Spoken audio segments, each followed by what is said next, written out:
Hello, and welcome to Decorating Pages. I'm your host, Kim Wannop. Look at this, $1.99. We're at $1.99 here. This is exciting. And so exciting because I get to dish with Set Decorator Kristin Peterson, just talking about being decorators, her wonderful career on shows like Major Crimes, Malcolm in the Middle, Bel Air. I mean, she's the closer.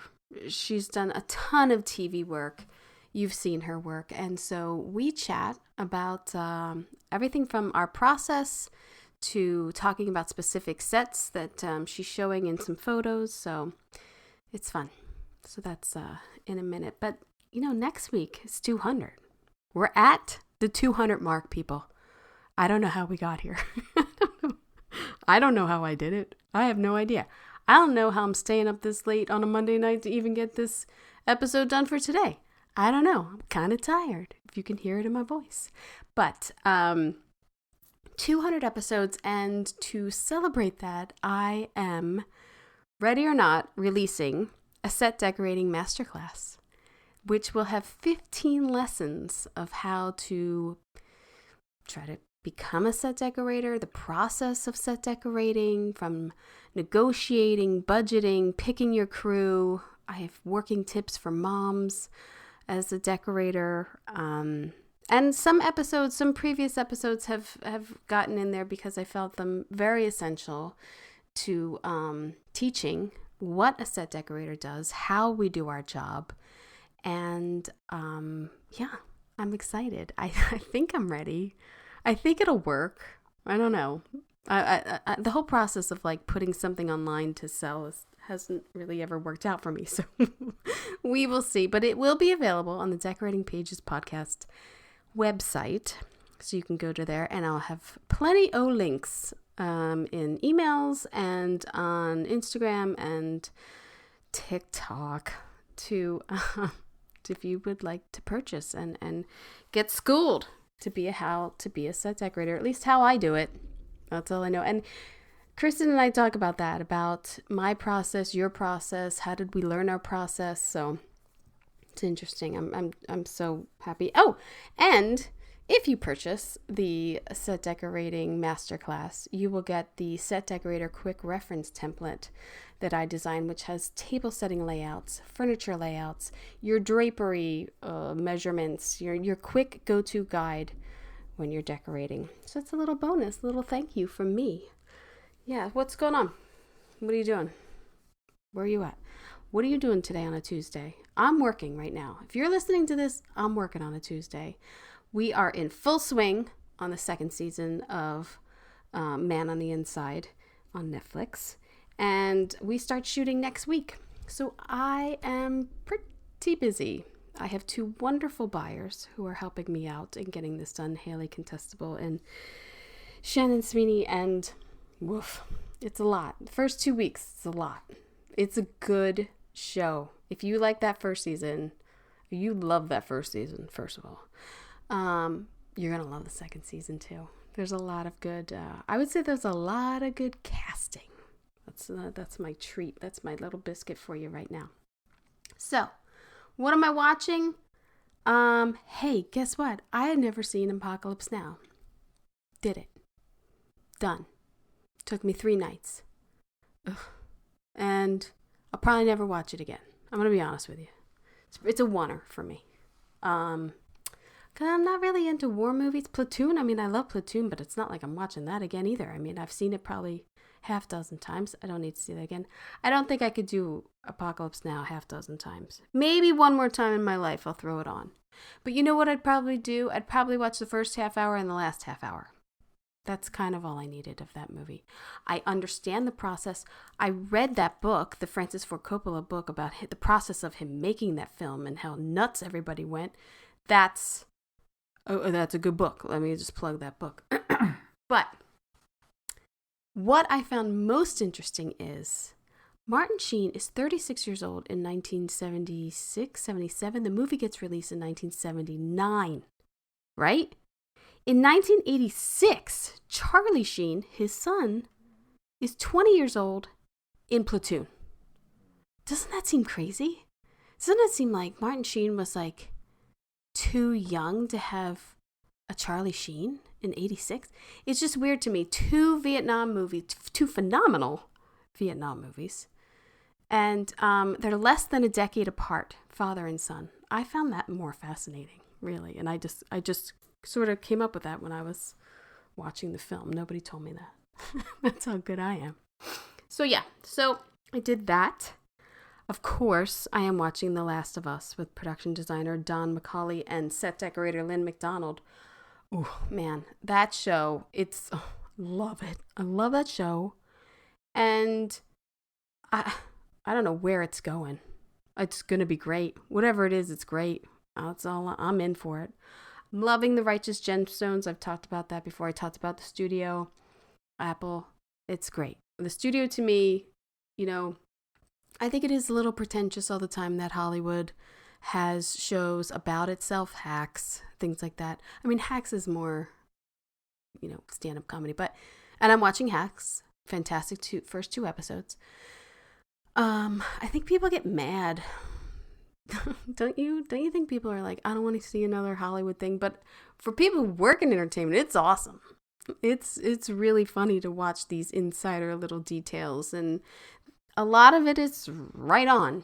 A lot of it is coming from truth. So yeah. So that's what Wannop's watching and preparing for many Emmy episodes coming up. I might, after the 200, I might have to take a break because we're starting the shooting and I'm trying to have a life too. But plenty of Emmy nomination contender episodes coming up. So stay tuned for that. All right, let's get to this one because this was fun. This was just seriously like talking to a friend and just shooting the shit, really. That's what I wanted to call the email, shooting the shit, but I didn't. I called it Decorators Conversation. I was proper. But on this episode, I am joined by the talented set decorator Kristin Peterson. Kristian shares her inspiring journey from the corporate world into Hollywood. And it's crazy to me to hear everybody's backstory, always. It's the best. But it's giving us insight into the creative process and the meticulous details that she has put into her sets, telling us the little things that she did over the course of her career so far, which includes Malcolm in the Middle, The Closer, Major Crimes, Bel Air, The Kaminsky Method, and many more. Kristian also gives us an exclusive peek into her innovative art rental business called Lights Camera Art. You can find them at lightscameraart.com. It's an exceptional resource for film and television productions with a huge collection of ethnic artwork to elevate your sets with those type of details. So if you haven't checked it out, lightscameraart.com. Brilliant idea, I must say, because as we talk about, unfortunately, prop houses go down and, but you're always going to need art. Like, I don't see, unless there's some bad business going on, but I don't see art houses going down. You always need art. You always need cleared art, I must say. Not just art, cleared art. Because having come off of Dr. Odyssey and Network, the clearances on almost every show now are unbearable to work in and, stifling. So hit up Lights Camera Art and a fantastic concept for getting arts onto your set.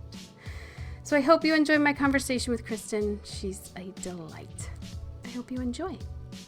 I picked most of the pictures, by the way, because they're all great. So thanks for making it hard. Like, holy cow, I sent her a lot of pictures. No, isn't it funny how you start to look back at pictures and it just floods your memory? Like, oh, I forgot about that. Oh yeah, I did that one too. Oh my God, that's amazing. Yeah. So yeah, it's yeah, I mean, I think I may have told you this, but a while back, my coordinator was helping me with my resume, Mm-hmm. and I would put the number of episodes I've done, uh, for each season or whatever.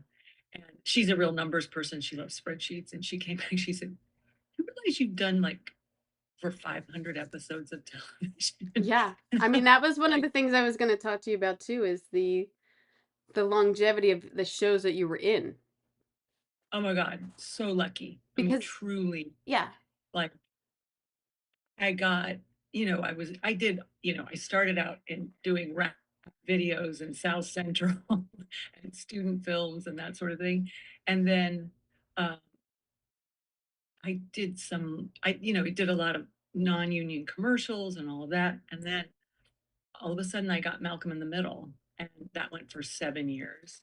yeah. And then I did a little show. I think I did this thing called, You did what was it? 138 episodes of Malcolm in the Middle, give or take. Yes. Yeah, Yeah. exactly. Yeah. Which is and you know what? That was the very first um, half hour single camera, Right. right? So, and we did crazy things. I mean, just crazy. Built, like 20-foot high trash piles that had Yeah. little warrens underneath, you know, um, what do you call it? Carts, like liquor carts going off of roofs, things like that.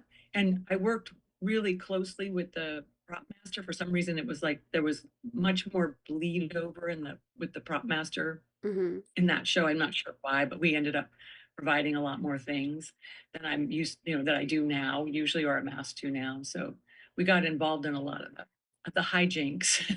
So Yeah, because it was so uh like imaginary sometimes and like exaggerated, that show. exactly. Yeah, very over the top. In fact, one of my favorite things, actually, Donald Elmblad, to be fair, Donald Elmblad did the Right. first nine, and then I did the rest of them. He's And great. he he was great, and he was, yeah, such a love. And we would literally, I don't know what would happen, but the showrunner would say, it needs to be more layered. There are 4 kids living in this house, more layering. We'd go down to St. Vincent de Paul with a 5-ton and literally go in their back part and just put whatever we could find in the back. And then oddly, throughout the season, things would just disappear. Still have Yeah. no You idea know how. why? Here's what I find is that when they clear for camera and then it gets reset, and then they clear again and it gets reset, and then I think it's that because I'm with you. It's like I feel like this room used to have more shit in it. And I don't know where that shit went. Like, Especially, I got a truckload of shit from oh, him. this desk looks really bare after 3 episodes. Like, what happened? She was Yeah. writing a novel here, and now it's like chicken scratch. Like, what happened? Uh, I, Exactly. I don't want to jump ahead too far because I don't know how you got in this. I don't know how Mm. you, did you Well, always want to be a decorator? Is it a path that came up quick suddenly or? actually, I do really love to tell this story because, Oh, good. especially to young people, because I had a sort of traumatic creative experience in kindergarten. Oh, Truly. I wow. got shamed by a kindergarten teacher for being extra creative, and it shut me down until literally I was about 25 years old. And so I have a degree in political science and sociology. Oh, so completely And different. then like literally completely off in another direction. My Then I got out of college and it's still like, okay, what are you going to do with that? Well, I'm not going to law school. My brain does not work that way. I knew that well. Well, I'm very friendly. You should go into sales. So I went into sales for like 10 years. And when I was about 25, my sister's super creative, like an amazing artist. And I had always done crafts, like I'd done dancing and I'd done needlepoint and I'd done but I never called it creativity. It was like just a thing I was doing, like sewed my own clothes in high school, all that. So it was there, like trying to get out. And I love Brene Brown has a wonderful saying. She says, "Unexpressed creativity is not benign." Right. That is a good one. Right. Yeah. So my sister actually sent me something. She was living someplace else, and she said, "Go into this fabric store. Can you find me, you know, some fabric or whatever?" And it turned out to be this wonderful place in Costa Mesa called Peacemakers. and they offered crafting classes, quilting and calligraphy. And I walked into that place and I remembered, oh my God, I love being around fabric. I love being around. So then cut to 25. And so 5 years of me wandering around saying, I don't know what to do, but I want pattern, color, and texture in my life, in my work. And that's what I need is pattern, color, and texture. To which, of course, my parents, the eyeballs glaze over. Yeah. My friends think I'm a little crazy. And I've always loved the movies and loved watching TV. And um, my best friend and I used to go to the movies all the time. And do you remember back in the day, maybe you don't, the LA Times used to run these interstitials before movies. And it would be like, Oh, here's what the Foley artist does, and here's what the I wish they still did that. they were wonderful. They should run them again, honestly, because they still work. So I mean, it was so fun. The Foley artists, they would show how they would like, finding things to crunch to make them sound like, Right. lobsters. I love it. And then they did location manager. They have got them, scaling, like rock climbing to try and find the perfect location. Anyway, they're going through these, and all of a sudden one day there's one on production design, and I literally grabbed my best friend's arm and I'm like, that's it, that I want to do that. She's like, okay. Can you let Yeah. go? Okay, can you wait till after the movie's over? Exactly right. So as luck would have it, I was rifling through a pocket that I had worn to of a jacket I'd worn to New Year's Eve party, and this was like June. And I find a card of a guy I met there, and it was this lovely man, Carl Bressler, and he was no, he's not still. He was an agent for cinematographers, costume designers, and production designers. So I called him and I said, I don't know if you remember meeting me at, my friend's party, our friend's party, but I think I want to be a production designer. 'Cause of course, I didn't know what a decorator was. But yeah. And can I take lunch and pick your brain? And he showed up to lunch with the UCLA catalog and Oh, lovely wow. advice. Wow. He said, do not quit your day job. Take this course in production design. There was a UCLA extension, and take some drafting classes and just start working for free. Do whatever Yeah. you can. The film schools have every graduate student has to make a film. If you go in there and tell them you want to be their production designer, they are going to do cartwheels and they'll be, Yeah. happy to see you. Like, okay. So I did that. And luckily I was in sales at the time, and I actually had a remote job back in the day. Because I had the 11 Western states for my company, Oh, and I wow. worked out of my house. And as long as I made my numbers, nobody really cared where I was or what I was doing. Nice. So, and a lot of those low budget things tend to shoot on weekends anyway. Right. So, you do for Friday through Monday. So I just started doing that. And, it's one of those things where when suddenly you are on the right path, all the doors start opening. Like I started dating this guy who wanted to be a DP, and so we started making rap videos in South Central, and Oh, wow. so and then and then I got on a little low budget TV show, like a what do they call a movie of the week thing, Mm. and it flipped, and I Lucky. got to be I know. And it's so funny. Everyone makes that sound so easy. I know, and it's It, not.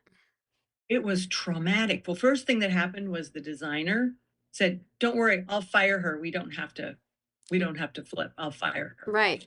Right. You know. So I'm at home in the fetal position, like, "Oh my God, this is terrible."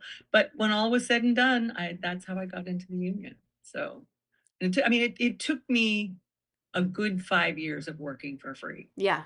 And low budget things till I finally got into the union.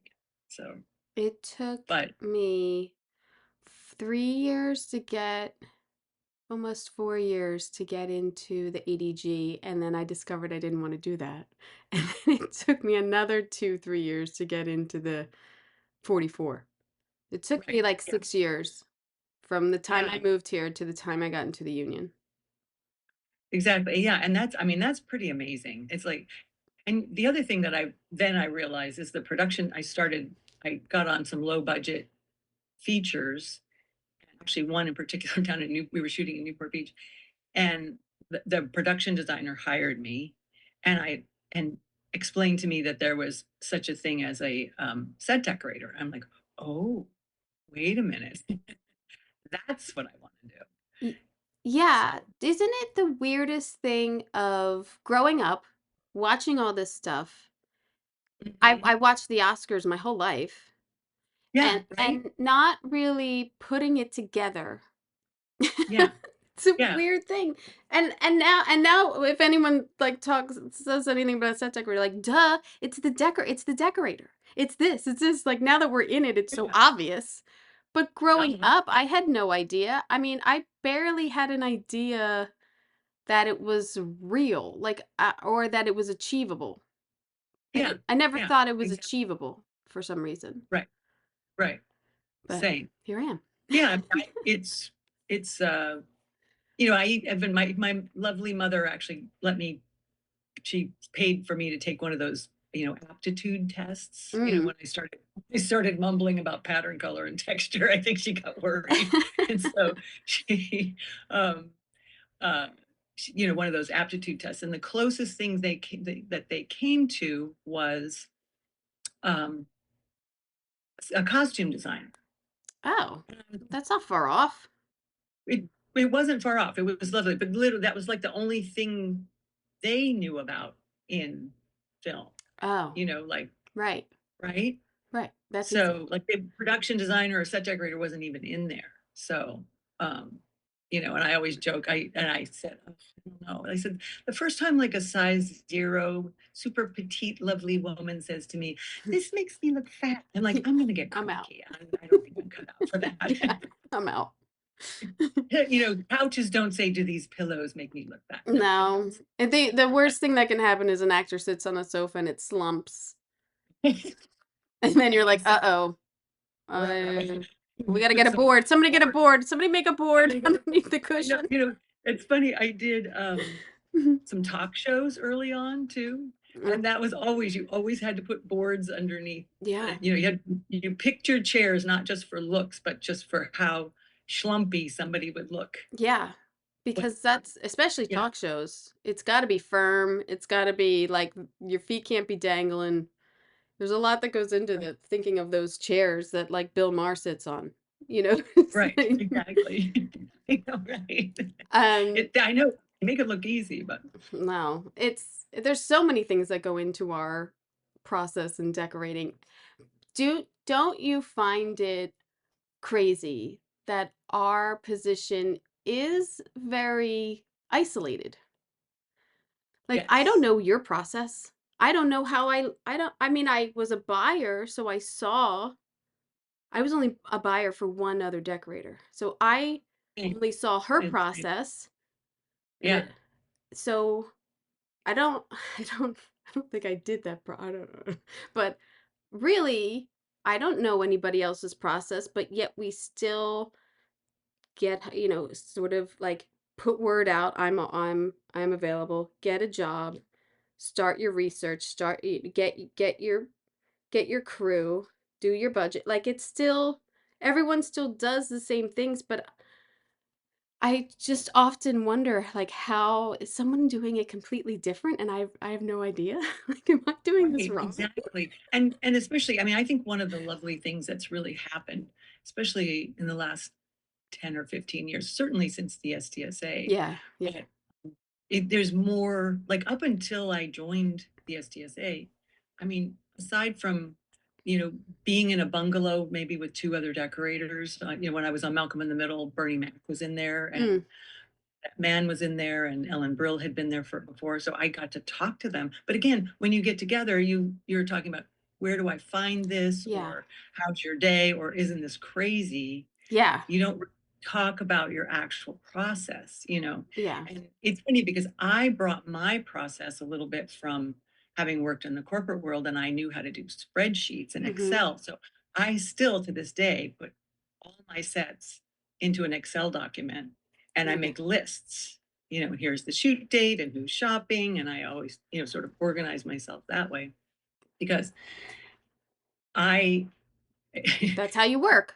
That's that's how I work. And that's also I think, now I think, if I were growing up now, they might call me neurodivergent because there's just like ricochet rabbit in here. I can keep nothing straight in my head, but if I put it on paper, it's real, you know.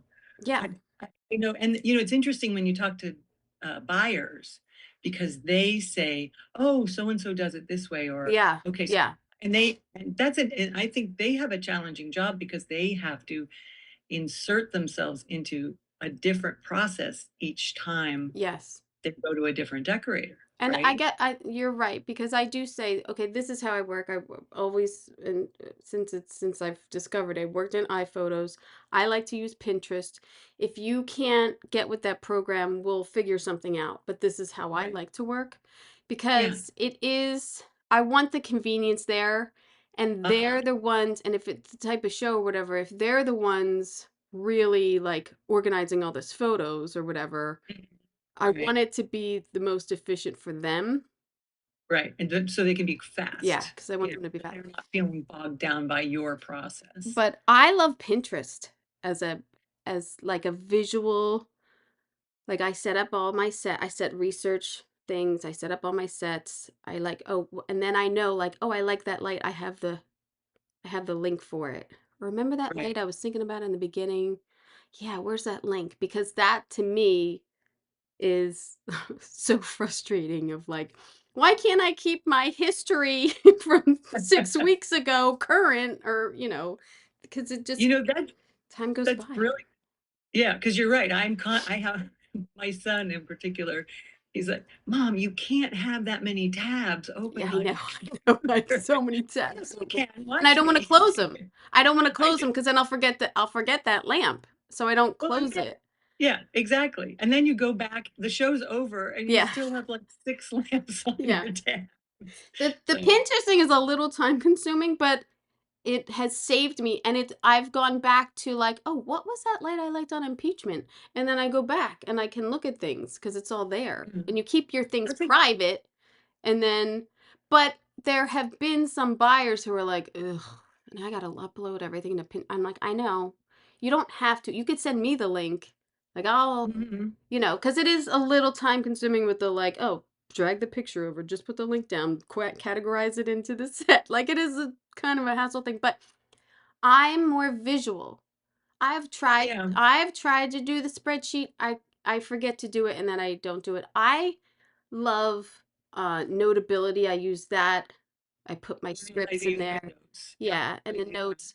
But I do find I still always have a notebook, a physical Mhm. notebook, because I still write stuff I can't remember to write it on the computer half the time. No. You know what I've really gotten to, because I use Dropbox, which is Ugh, an I infuriating cannot. thing, but I cannot. you do it, but then I move all my visual onto Google Slides. Oh, And the thing, yeah, so you can move it onto Google Slides and you can make a slide for each set, or this, or here are all your lamps, here are all, and you can put links in there and all that as well.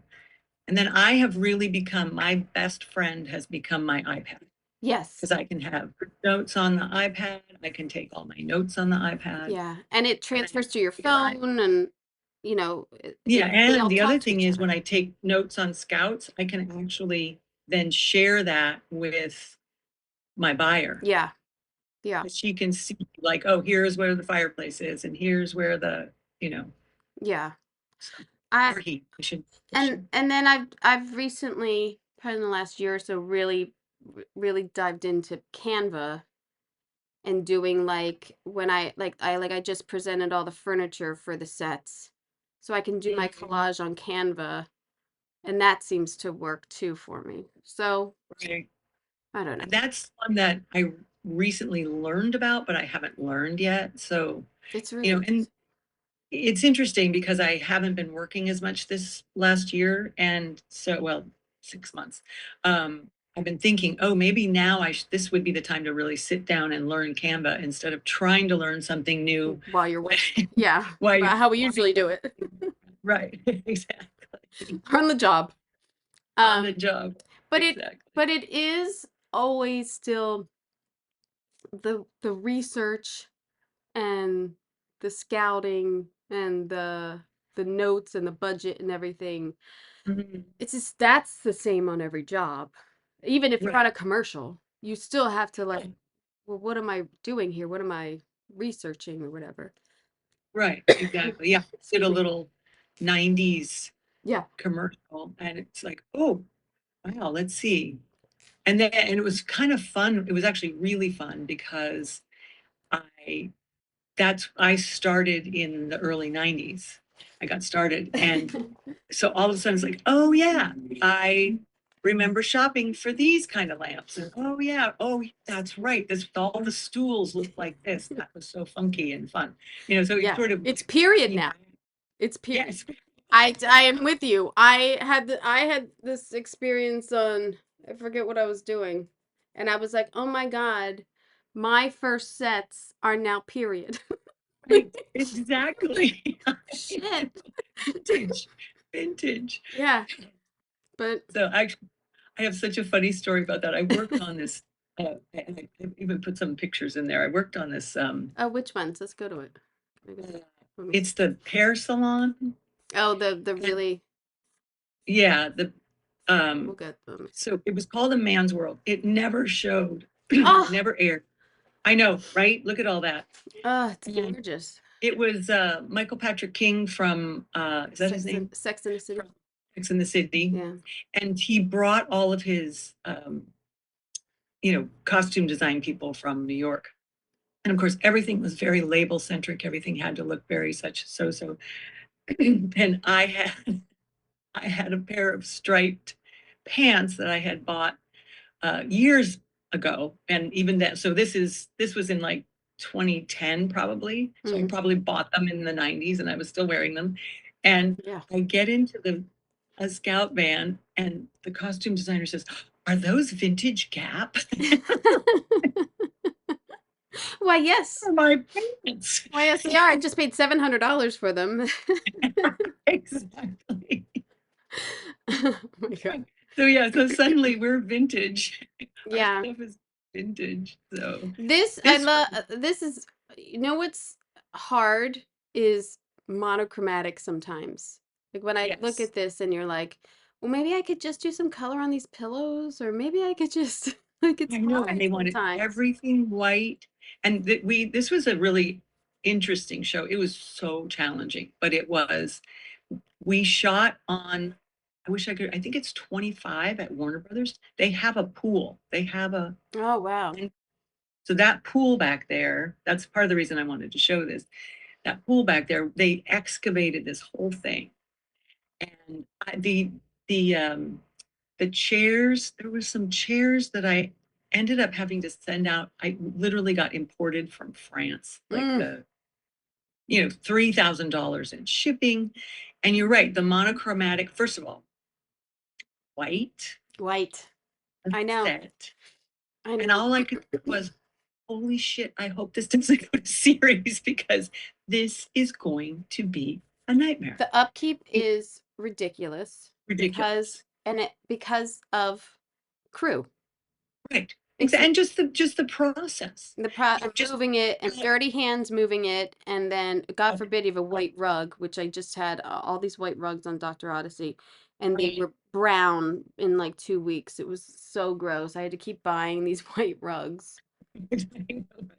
Yeah, and I just and even just in shooting, I'm just watching it and cringing every day. And it's like, oh, and God forbid somebody needs to get up into that light up there and he stands on it, Oh yeah, yeah. It's like, Well, even lampshades take a real beating, yes, they do. They do. and they get dirty so easily. Lampshades are like it's such a nightmare. Yeah, Shades yeah. are And such a nightmare. it's one of those things where if you have the time, it's like, okay, can we buy doubles on our lampshades so we can swap them out, at least vacuum them or do something to them, Yeah. Yeah. So I love yeah. even the clear chairs that you chose Mhm. for the styling area are great. Yeah, it was wild. It was very and it was something I had never done before because even at that time, because I'm trying to think. This was, like I said, I think this was 2010 or 2011.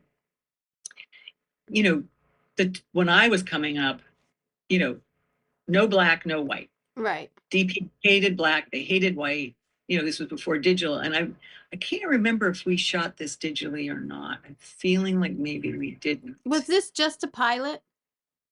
Yes, it was a I saw pilot with Don Johnson. I just had that one.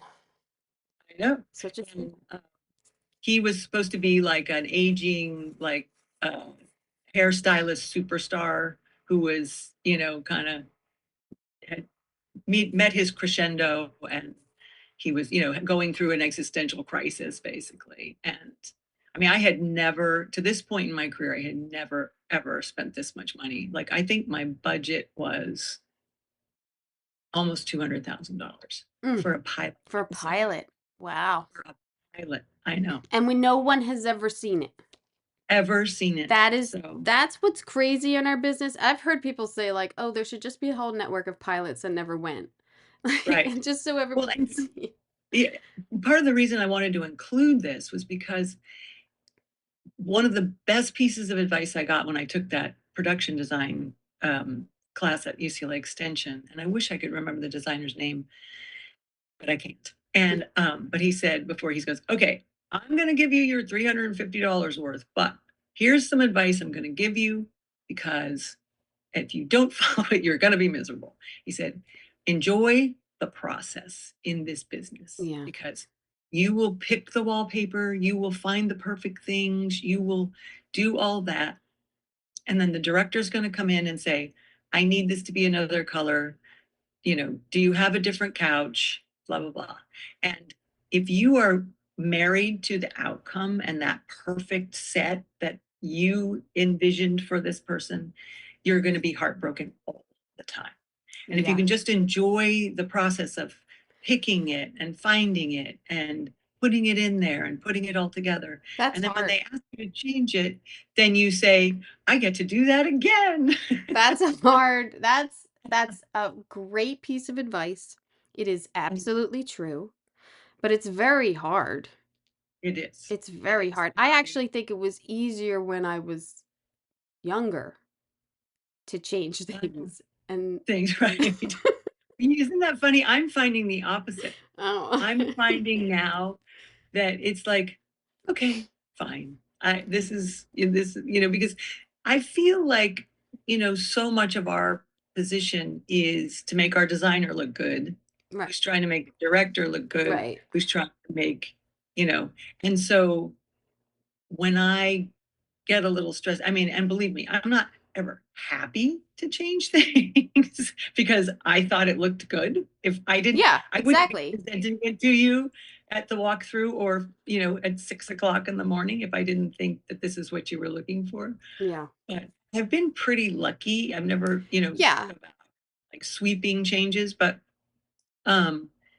they're I really, and also I meditate a lot, by the way. Oh, good for you. Yeah, I used to. Right?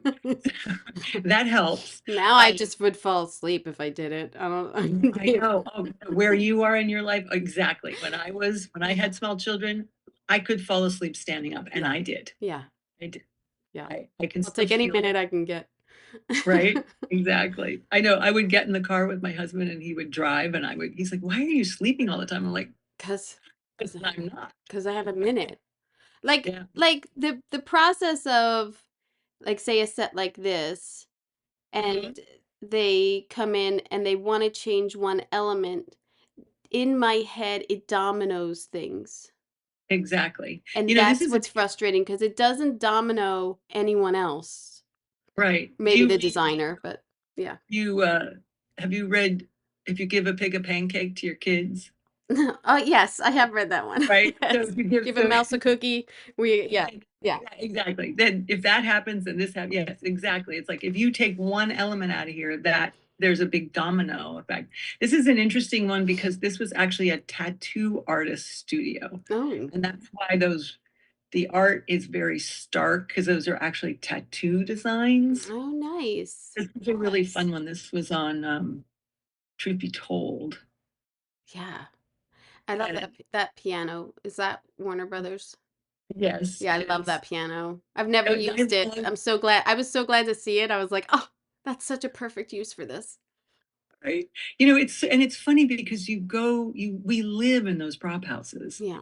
and you see funky things out of the corner of your eye, and you don't really clock it, and then all of a sudden or you look at it and go, "What would I possibly do with that?" Yeah. And then you get a tattoo artist's 'Cause loft, and you the don't have next those characters all the time. You see great right. stuff and you can't force the things in.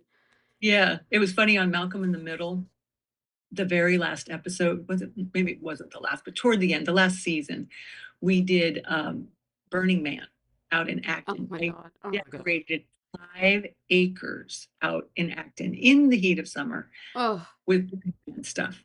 Well, every wacky looking thing I had seen in any prop house You in the did. last 10 years went out to Acton.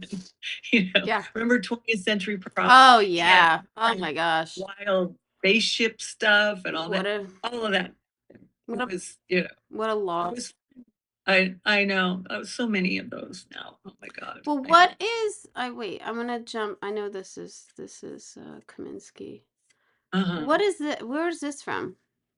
This Okay, so this is Truth Be Told. oh, This was amazing, amazing fun. huge set. This It's a was blank oh, warehouse, and you had to make these individual spaces of Empty Warehouse, downtown LA in what's that little studio that's down there that he has some of the standing sets? oh oh yeah.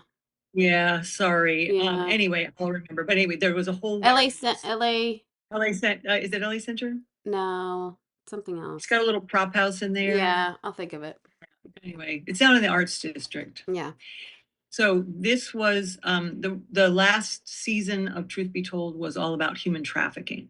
Mm. And this was supposed to be like a this was a homeless encampment that a bunch of these sort of artistic homeless people had taken over this thing. And you'll see it's funny, we left in the extension cords because they were stealing power from the building next door, Right.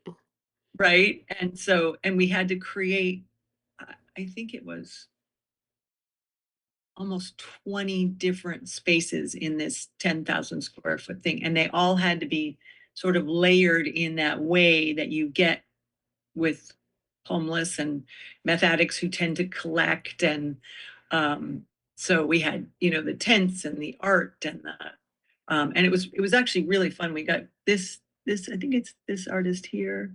My son actually had been following this rapper in Detroit, Mm. and um, he had sent me his Instagram, and it turned out he was also an artist. Oh wow. So I ended up reaching out to him and getting some of his art to hang, and that we blew it up really big and hung it around in Oh, it's this. so And great. it It's was so so fun. so colorful and Yeah, artistic and like in a way of like found objects being artistic. Like you really get what you were going for with the like thank you. homeless. Yeah, it was, and it's also one of those really wonderful because my favorite thing about this work is the collaboration. Mm-hmm. This is one of those things where I could never have complete control over every one of these things. I would say, here are the elements, and this is what we're going for.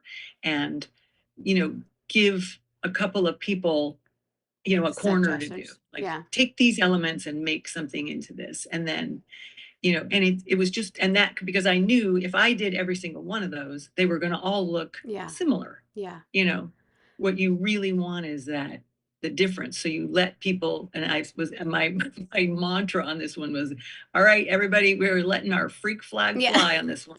Just do it. Whatever wacky shit comes into your head, Well, you just go for it, and that's like doing from this to cubicles. We set you set your crew down, and like this is your desk. How are you going to set it up? Because if every post-it has my writing on it, we're in trouble.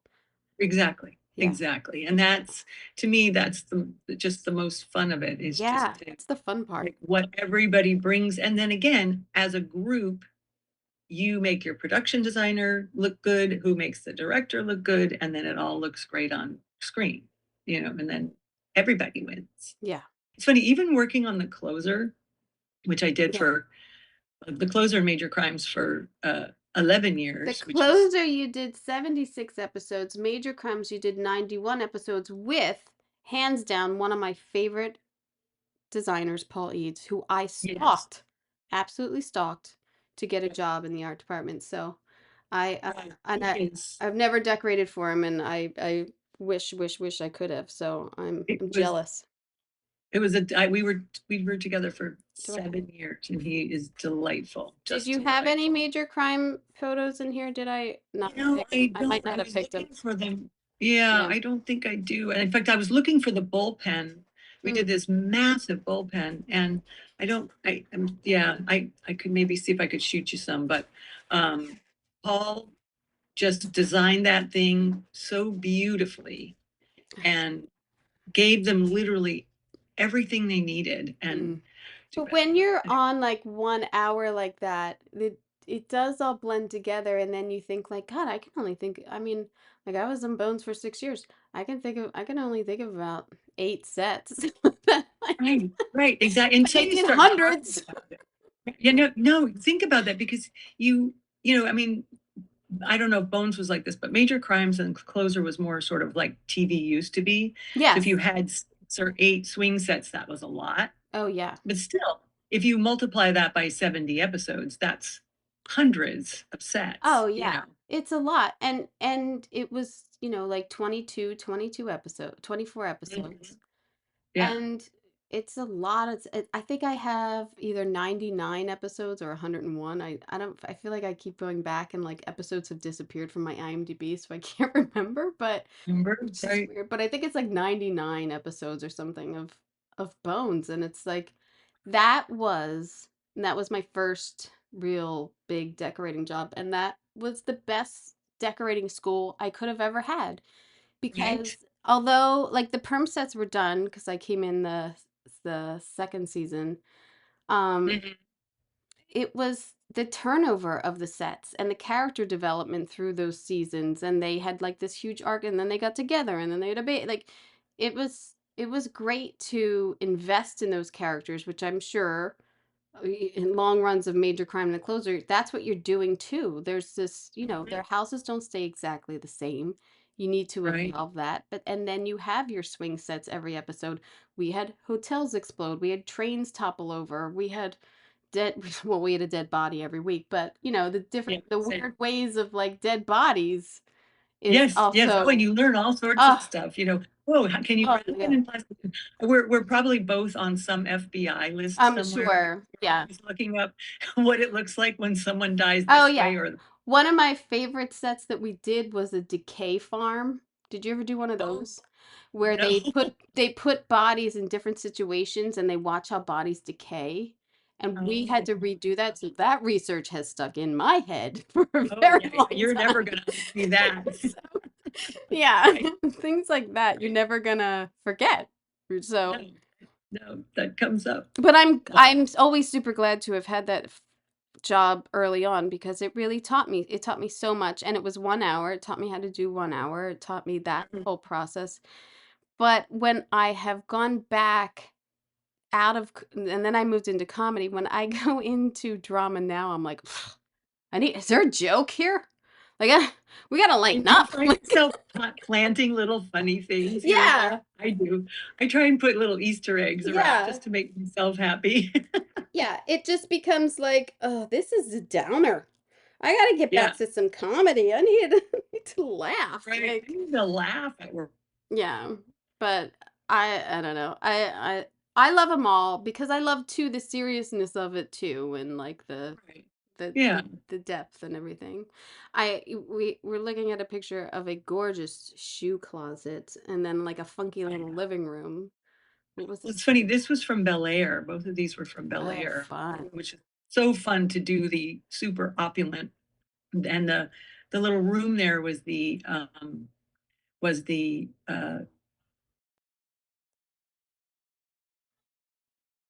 like that was her room. She got the pool house on the estate, and it's funny because the Bel Air was where first it was Truth Be Told, and then Bel Air both. I needed to, I mean, we had so much fun because everything was so opulent and all that. But our big directive in both of those was that I had to find art by Black artists. They Mm-hmm. wanted, that's what they wanted. So in every set that we did, except for the closet, the fabulous shoe closet, Yeah. we didn't put any art in there. But that, every set we had to find art by Black artists, and we had so much fun literally combing the country doing that. Oh, yeah. So There's so much good art out there.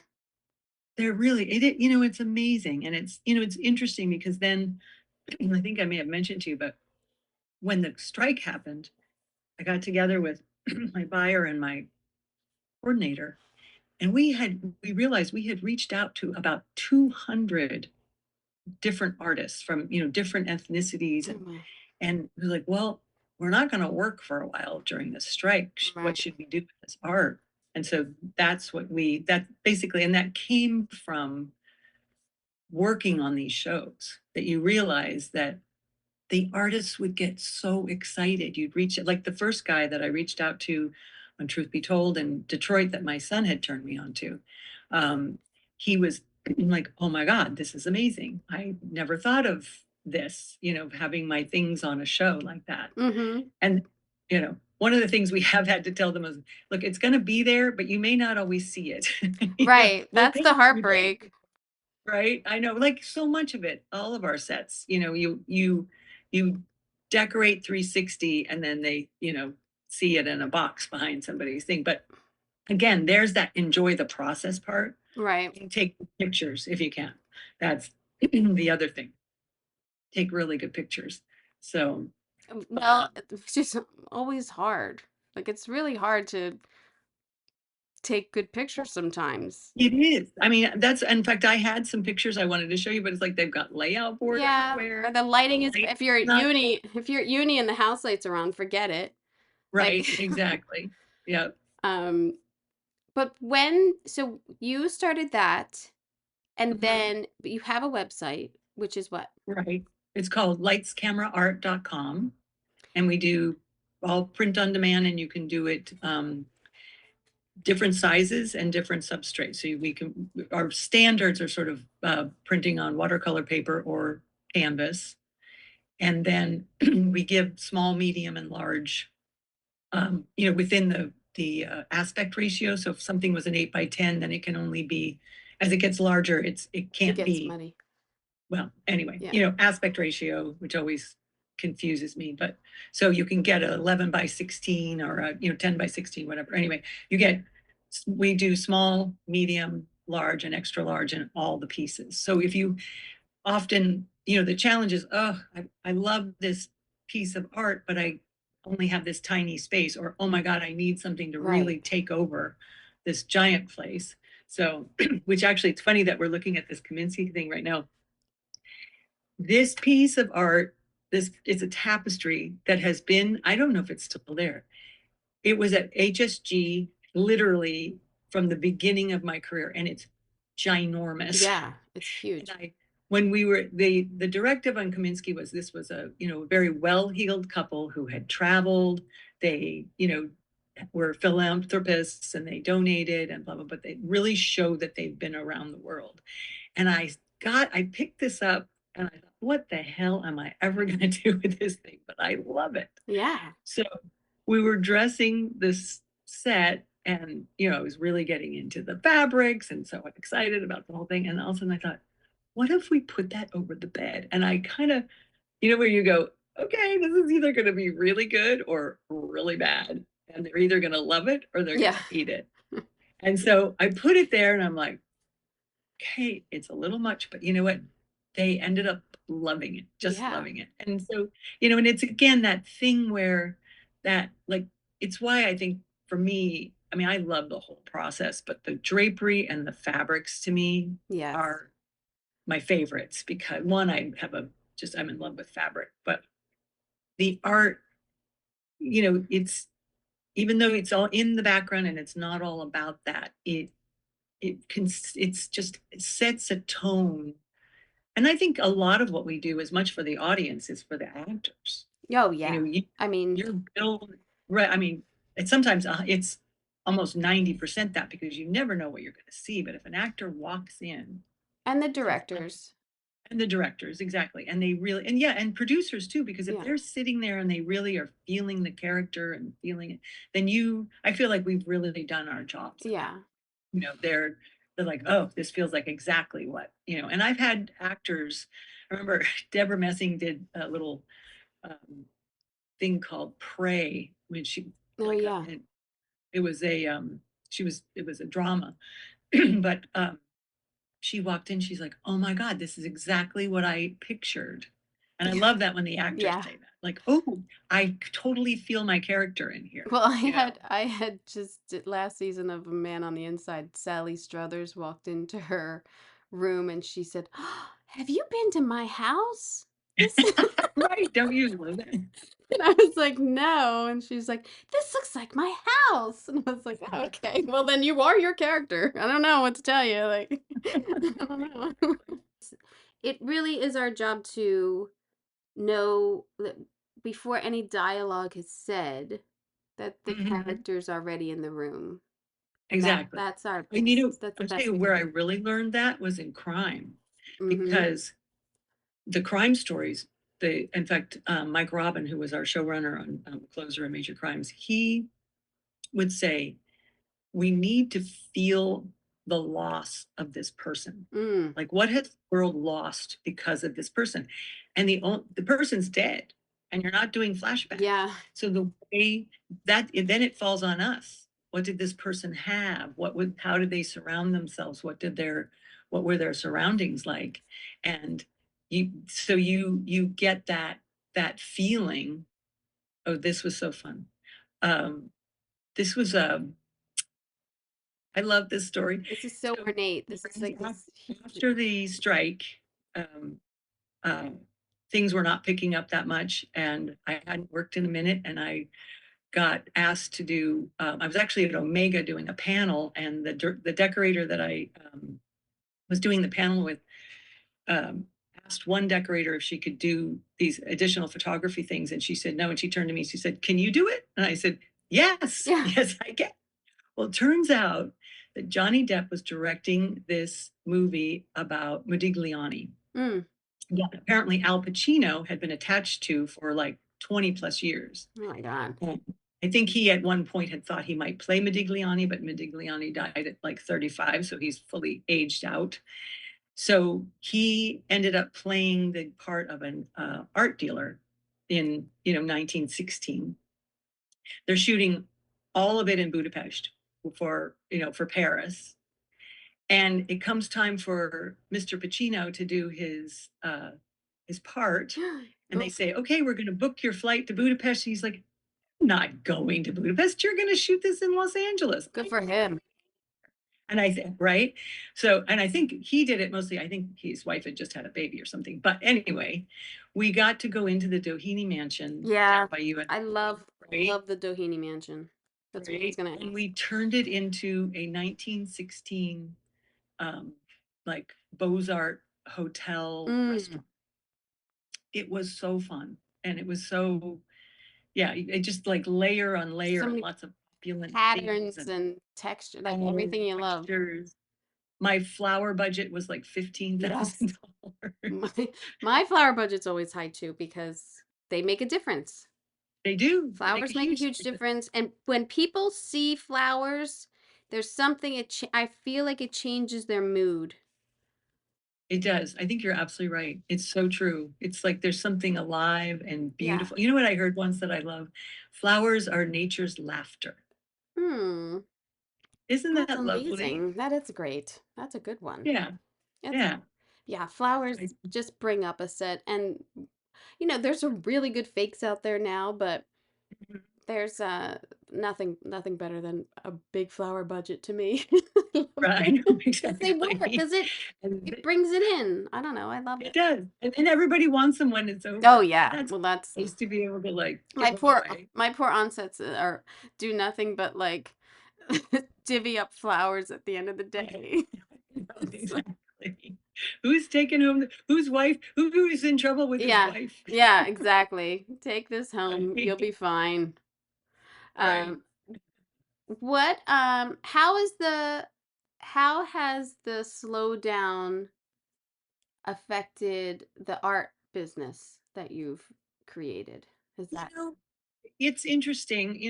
I am a person truly who was always looking for the gift. So I feel like the gift of the strike was that I was able to start this business with my friends. right?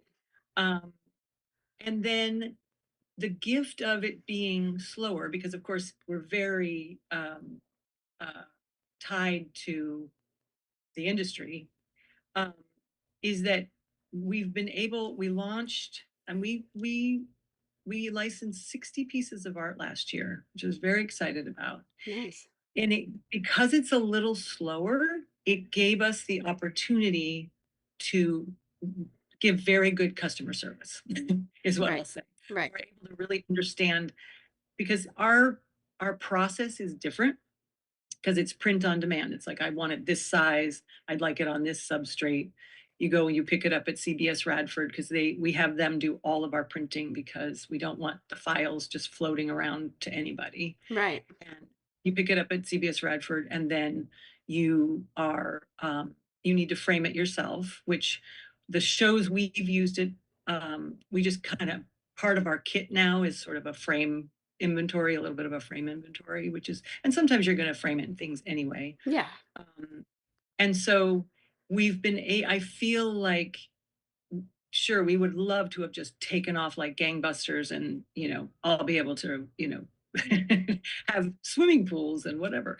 But I think it's starting a little more slowly has given us the opportunity to build Yeah. and And work out truly any bugs. understand. Work out any kinks. Exactly. Yeah. Yeah. Because it is different. It's not just running in and picking something out.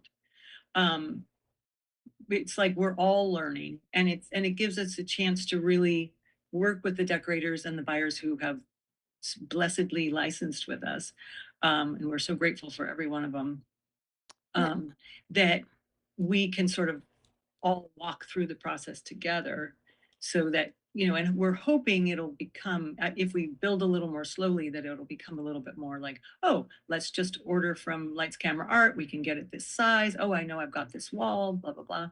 Now, um, can in you, fact, if I'm mhm, working in Atlanta, mhm. can you send it digitally or you would still print it at Radford? We would still print it at Radford. And we can overnight it. Right. And I'm even, it's funny, I on Modi, the Al Pacino thing, I worked with a English production designer, lovely man, and I called him and he said, sometimes people have time. Put an ad in our. They have like a Debbie's book kind of thing. He said, put Mm-hmm. an ad, and you might be able to, get it from here. In a We kind of see down the road. Right now, we're overnight. We're happy to overnight things, and down the road, in a perfect world, we would, if we get enough business, say in Atlanta or Savannah or whatever, we would find a trusted printer there to make it a little Right. bit more, Yeah. because we do understand that's it's like, no, I need to run in and get this right now. I need to print this out right now. But we feel, and we promised our artists that we would protect their. Yeah, that's important to have their trust. Right, exactly. And so that's why, while it might be a minute more, you might have to, if you're in Atlanta, it might be a day. So it's like, okay, if you're going to use Lights Camera Art, maybe a little fore planning is, we feel like we're offering a lot of different art that nobody has seen before. Right. And that's, So, I mean, you have to say, like when I get pictures sometimes from buyers and I'm like, oh my God, I've used that one so many times. Or like, hey, I just want my usual hospital stuff. right. Exactly. No, it's true. I And mean, I feel like, it's funny because when we started this, I went over and I talked to Charlie and Fausto and Tara, and I just said, we're doing this. We know we're never going to replace all the great things that you have, but we feel like there is a yeah, niche you have that a we, niche. Yeah. right, because a lot of ours are, I mean, we hope people will use this for everything, but if you have, a Puerto Rican character or you have a black character, you want to, you can go on our website and you can put in Latinx, you can put in, Black, you can put in Right. Asian, and you get art, so in like we were talking about, sort of being able to speak to who the character Yeah. is.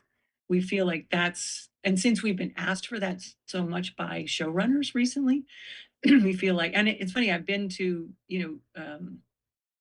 as we were starting it, I was really overhearing a lot of decorators saying, "Oh my God, does anybody know where to get art by Black artists?" And I saw it on the Google group and Right. Right. all of it. So we felt like we were really going in the right direction. So, No, it's a great idea. And and- it really is like niches, I would say, like this podcast, have a longevity because the audience who uses it is sort of committed. Like it's like once you find out about a secret, well then I'm always right, going to go well now I know I can always go there.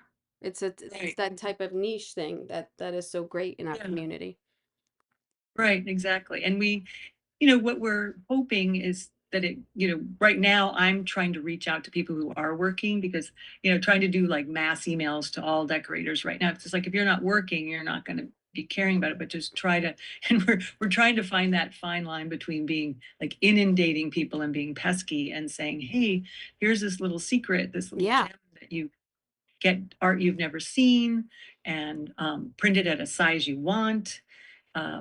We feel like that's a big selling it point. is. It is. It's because, as you know, there's so many times you're like, oh, God, that would be perfect, but it's too big, or Right, it's too, exactly. Yeah. or I hate the frame. Right, exactly. So you get to pick your own frame, Yeah. you know. So, and I think the beauty right now is because it's pretty much all digital. I mean, we have expenses, but because we don't have a brick and Yeah. mortar, You don't have, with that's the so business great. being slow. Yeah. And the nice thing is we did enough business last year that we have about a year and a half expenses in the bank now. We feel Oh, that's good that great. we survive, and so yeah, and it feels really good to be helping artists, and then also helping decorators find something new, and because we are our own audience, we Right. know that that's exciting. Yeah. Oh, Yeah. yeah. And we see the, like you were saying, like you see the, like, oh, there's not enough of that.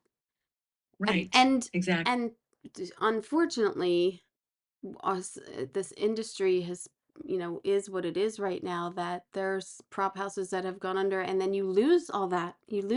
Right. Yes, exactly. Yeah. So And I think it's one of those things, but it was an interesting thing to me because our industry, funny way, is all about change. Every day is different. It's what I know, I'm sure you're the same. That's what we love about our business. There's no yeah, 2 days that are the same. It's exciting, it's different. So we're sort of built for change. right. Um, and so I think I was so blown away when the fires happened, and that producer who bought that bank across the street from Warner Brothers donated it for 3 months to basically. Oh wow. To help them, um was it people living in there, or is it like a Red Cross? It would no, it was actually, it was the Bank of America building. He was going to turn it into production offices. And he said, "I'm going to donate it. You guys get furniture donations. People can come in here and pick out furniture for their Oh yeah, places." that's where the thing, yes. Yeah. Right? Yeah. Yeah. And so I looked around and I thought, there's no industry, maybe the army. They say we do more before lunch. It's like, yeah, so do we. So do we. We do more before breakfast. Before But 9 a.m., before, yeah, we don't right. even get breakfast. We miss breakfast at catering most days. It's the catering, exactly, to get this done. But I was so touched, and again, just the resilience. I mean, we all have a certain level of resilience already because we have to respond on a dime every single day of our work life. And then, so I think that's why when this industry slowdown and the industry changing the way that it is, I think it's very hard on all of us on a lot of ways, but it's also, if we can find it in ourselves, we are sort of uniquely prepared for this type of thing. I mean, Well, not because necessarily financially. yeah, Do you know what I'm we're saying? It's like I resourceful. really, Yeah, you have to be yeah, resourceful in this position and right, art department. exactly. And so I think that, you know, I think that there are a lot of us who are surviving in ways that we never thought of because, I one of my guys is now doing like estate sales, Mm-hmm. you know, flying his set dressing sort of, knowledge and doing estate sales, helping a friend of his with estate sales. So I think it's the industry is changing, and it always does in its own Yeah. weird way. I mean, I know, when I got in, it was a season. You had your pilot season, then you Yeah. started in July, you ended in April, you did 22 episodes, and then cable happened, and then it kind of changed then. And now the streaming thing, and then I think the strike really highlighted to all the streamers, like, what exactly, we don't really know what we have here. Yeah. I mean, I think they should just learn of there was a system that worked to make Yes, money for you. So you yes, should probably incorporate that into your new awesome, you know, l- online life. Like, yeah, right. you have to have commercials. I mean, Mhm. that's a proven way to Yes, make it pays money. for You can't it. Right. you can't survive just on the subscriptions. Even though like there's billions of subscriptions, like I get it, but Yeah, it's not sustainable. Like work in the advertising. And it's right. just like YouTube. I mean, YouTube's the biggest thing. They have advertising.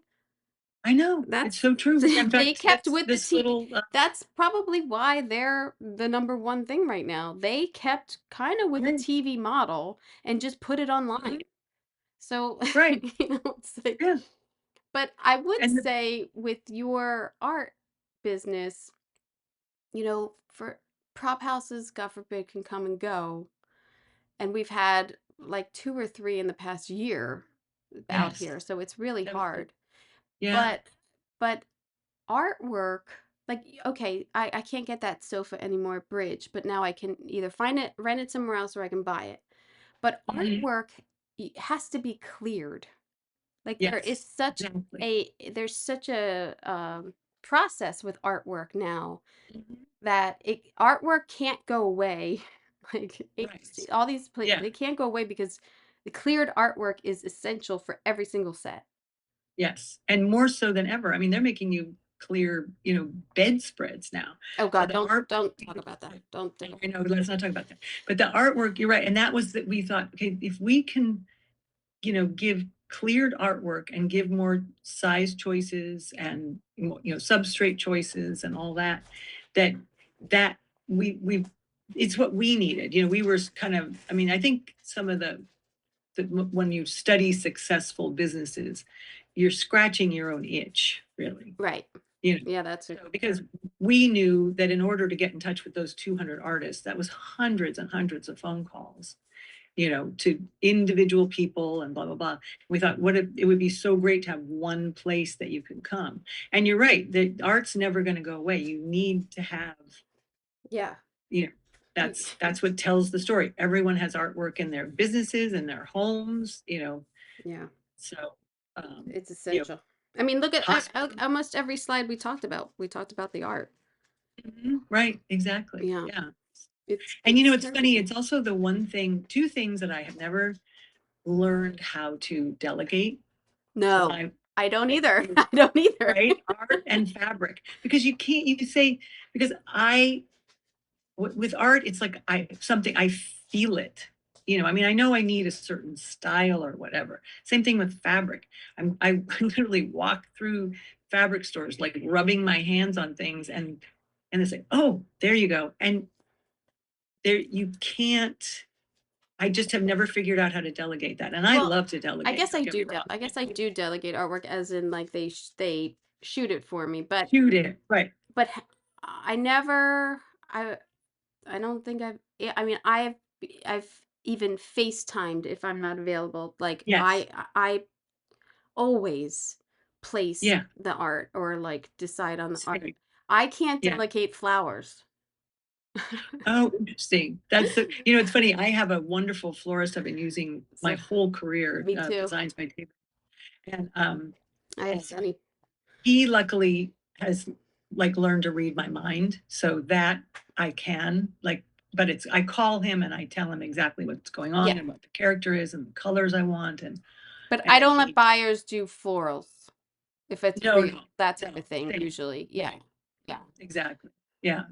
Yeah, because you just have, that's, you have a very specific eye for it, and you know exactly what you're looking for, and to, it would take you 100 years if you could even articulate it. Yeah. You know what I mean? It's a feeling. It's a feeling and it's a conversation and it's sending someone your color palette and your size. I tell them the size every time, how big, and if I could find if I could find a reference, I do, but yeah. Yeah. Florals, I feel like I don't. I always sort of do. It's but artwork too is like, oh, can you shoot some more? It is. It's tough. Artwork's tough to Yeah. like it Yeah. is. And so, and that's why I kind of figured out, because I realized kind of early on that I was torturing some of my lovely buyers who were really good otherwise. Like, and I thought, okay, I am clearly, there's something about me and the way that I process this that I'm not able to articulate what I'm really looking for. And I have to stop, torturing everybody involved Right, with this. right. And also, it's a time suck. It's easier for me to, you know, go through a website or go into, I just do your art pick or whatever and pick things out, Yeah. and, or go through our Lights Camera Art website and pick things out. Then, I mean, It's a sometimes great if it's, website. It's very user I mean, I was on it. I mean, it's so user friendly. oh, good. That was Prop Cart, which is Oh yeah. he's yeah, he's wonderful. He's been so helpful. Because if we'd had to build that by ourselves, we'd still be doing Yeah. it. So, I know what but, you mean. yeah, and we I think we have, the other day we figured out, I think we have over 1,000 pieces of art now on Oh, that that's website. great. That's So, great. Yeah, yeah, it's a so lot. we're putting out a monthly, newsletter, highlighting an artist of the month each month, Oh, trying so smart. that people could kind of see different Right. different styles and who we've got. So it's been really fun. And again, I think it's kept me sane. I know it has, Yeah. actually, to have that, because it makes me feel still connected to this world. It's funny, I have worked so consistently in the last 30 years, and I was off for 6 months. I finished a show I finished based on a true story in August, and I got to do this little commercial this week. I was laughing at myself about how much fun I was having. It's like I'm in Warner Brothers and I'm picking rental drapery and I'm having, it's the 90s, and I mean, it's like nothing else in my life makes me feel this way. Yeah. I have a lot of lovely things in my life, lovely family things, they make me feel different ways, but the way that I feel when I'm decorating is just, I Yeah, there's it's nothing awesome. I can do, Yeah. that makes me feel that way. And so to be able to do Lights Camera Art and work with two people that I like working with, it's kept me sane through, this big, like I call this the birth canal. We're coming out on the other side of this somehow, but right Well, now we're in this. I think too it's the smartest thing because you're still intertwined with our community through it. Mhm. And Right. it's another job. It's a side hustle, it's a side job, it's whatever you want. But like, and Yeah. plus with the three of you, like maybe working, maybe she's off, maybe I'm working, like Yeah. that's a good balance to have three people in it. Right. Exactly. So Yeah. I know I'm very, very awed by the fact that you do so much of your stuff all by yourself, like your podcast and all I'm that. nuts. No, seriously, because you know what? I look at, we, I think one of the things I've always wanted a side hustle. And when we finished physical, I thought, oh my God, I was driving home one day and I thought, this strike is really going to happen. I know they've been threatened in the past, but this seems like it's really going to happen. And I thought, what are we going to do? And I thought, and I had been reading literally a book about side hustles, and I've read a lot of them over the Yeah. years. And every one of them at some point says it's really great if you can put a team together. And I Yeah. was thinking, oh, who would I? And all of a sudden I was like, wait a minute. I have a team. I have a team I've been working with for 7 years. Yeah. I know all their strengths. I know my weaknesses that they can fill. And so I called them and said, you guys, let's have a Zoom and talk about putting together a side hustle of some sort. And again, I'm like, oh, should we print on mugs? Should we do it? And Rhonda's just like, no, let's stay in our industry. We've got this art. Yeah. Keep it, let's share it with all the other, shows and the decorators and the buyers that need it. And I was like, that's brilliant. And again, I might have I might have been printing out journals if I'd been left to my own Right. devices, Now, I mean, there's so many times that I'm like, oh, I should do this now. I should branch out and do this. And then like every like couple months I just reel it back in. But Yeah, then I have like all these other things. Like, I got the mugs and all that too, but it's like they're there. It's yeah, and there's all the things of like, well, I could design a couple things, put that online. If it does, it does. If it doesn't, it doesn't. Like that's how I feel. Like, yeah, but exactly. every minute of my day is used. Like I constantly say to my husband, to my lead man, like to everyone, like I don't have enough hours in the day for everything I want to You do, don't, and and that includes you doing this, the job. Like I love doing the job. I yes, want to be on set more. I want to, it's that. I yeah, want more time to yeah, do this, to decorate this set. right, I don't have the time. right, yeah, yeah, exactly. No, and like you say, that's why you let the guys rough everything in, and then you come and you say, I do the art, I'll Yeah. place the flowers, Yeah. but you get good people behind you who can, you know, Well, work with your furniture plan and, well, play too, with it. it it does become like, well, we all want to have fun. Isn't this the fun part? Like I hope they think it's fun too. I don't know, but Yeah, I know exactly. some of them do, and they don't want to be No, no, bored they just do. like mindless taking furniture here and there. Like the creativity is there, like Yeah. using that, and people want to be a part of this specific world in our business. You gotta be, Mhm. you're creative. You want to be creative. Right, Yeah, exactly, so it's exactly. Yeah. No, um and and there's a lot of creativity behind, and again, they make us look better. That's yeah, oh, their job, yeah. Yeah, yeah, yeah. right? Yeah, Yeah, you can't do it without an army of no, people. It takes yeah, an army, not a right. village, an army. I know, right, exactly, right. We have forces. Yeah. Well, thank you for talking and Yeah, just thank you. This talking was around such a this. delight. I can't tell you. This is so I fun. love looking at your sets. I always loved, speaking with you, and I had no idea how you got into this. So that's always great to hear somebody and how, and I always amazed how everybody is different. It's so great. Yeah. It's so, And that's why when people say, "How do I get in?" It's like, yeah, everybody finds their own way, and, it is fun. You're right. You just stand around on set and ask people how they got in, and you yeah. get all sorts of interesting things. You And just I have to also have the really appreciate passion, you you know? with You yeah, just, you exactly. have to. Yeah, and I mean, I think there's a lot of magic, honestly. It's Yeah. like Yeah. because I can Timing. remember when I was starting and my grandmother was like, "Honey, why do you wanna be in the movies?" I'm like, "I don't wanna be in the movies. I wanna work in the Yeah. movies." But Yeah.